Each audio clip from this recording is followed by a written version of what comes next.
Hello, welcome back to my second video on why comic books are so addictive. To me, nostalgia encompass touch and smell also. And I can tell you in my early days of collecting, the comic shop that I go to buy my books was on my way to school. I walked to school every day. Um, and we were just too poor to take the city bus. But this is Albany, New York, so anyone that familiar with Albany, New York, you know what it's like. But I walked to school every day, and it was a joy on my way back from school at 3 o'clock to make a little stop by the shop, and you can smell the pulp.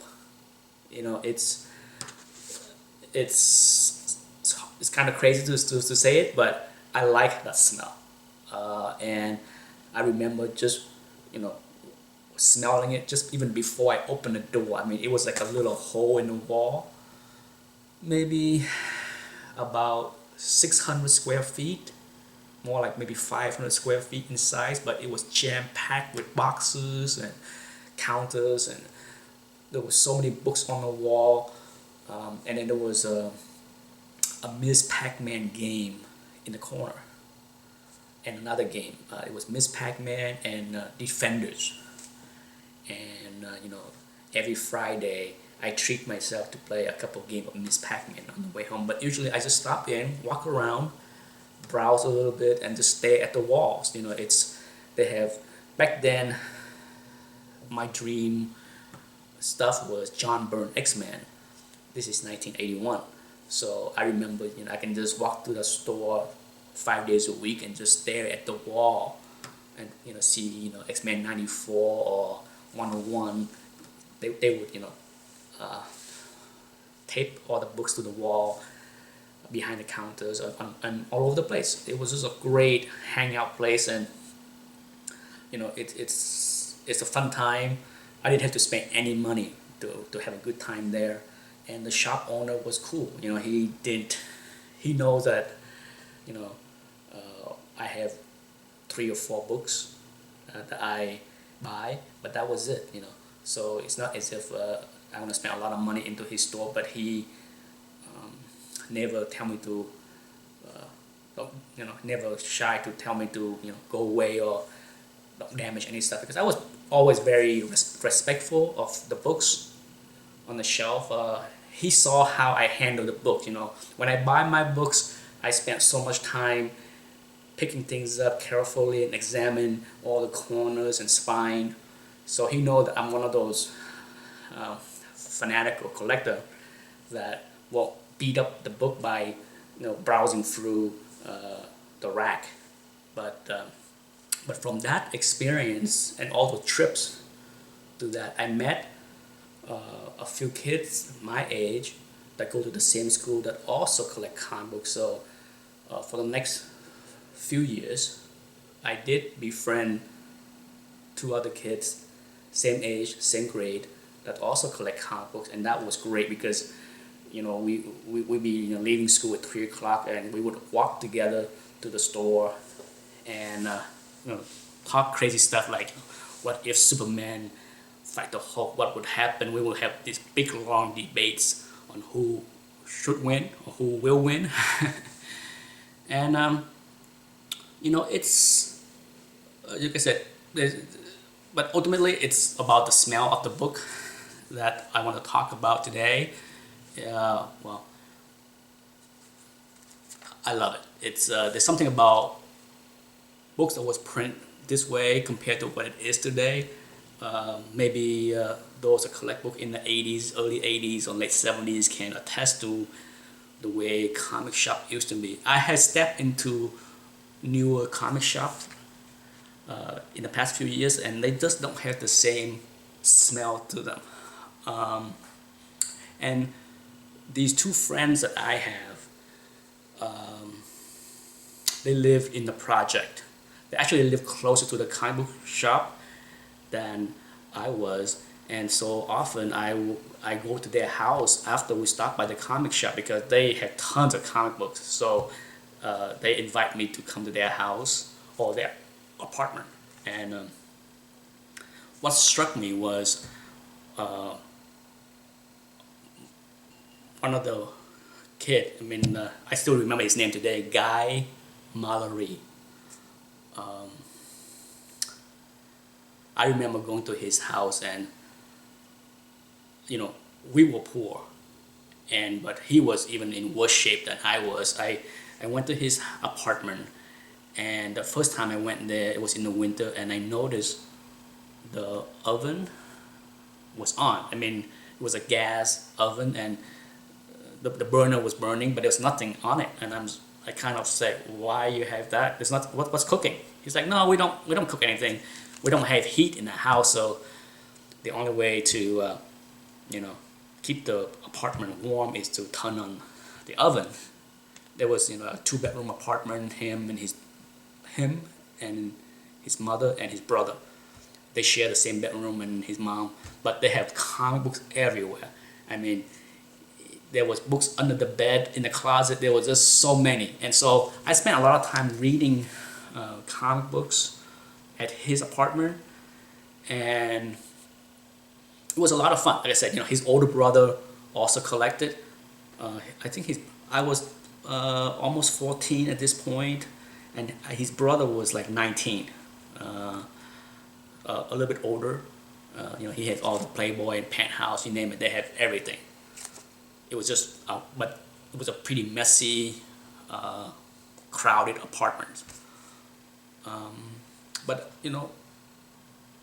but he was very happy with his books, and we can sit there and talk forever about books. It's to this day I remember his name, and I have no idea what happened to him. He was a great athlete. All through the first few years I met him, the middle school football coach and track coach would be talking to him, nagging him to join the team because he was so fast. He was very athletic. He was big, strong, fast, and in many ways he was my protector. It was funny because I was awkward, didn't fit in, kind of like an outcast. And through comic books, I met him, and he was a big kid. He was a big African American kid. Here I was, barely 5 feet tall at the time, and he was almost 6 feet tall in 8th grade, and he was just well built, like an athlete, and he can run like the wind. In gym class, he can outrace anyone, but sadly, he was just not the kind of kid that want to go to college. He was not into drugs or gang, anything like that. He loved comic books. He liked to draw, and so we used to sit there and doodles all the time together. But he just was not interested at all in playing sport to get the scholarship to go to college, because that's what all the coaches at the school was keep telling him. You are so fast. You're the fastest kid in this school. Why don't you try out for the track team? There's a bright future for you. And it was just not in his plan. Even I talked to him about it. I knew I wasn't going to go to college, and I'm just like, why not? And he just didn't care.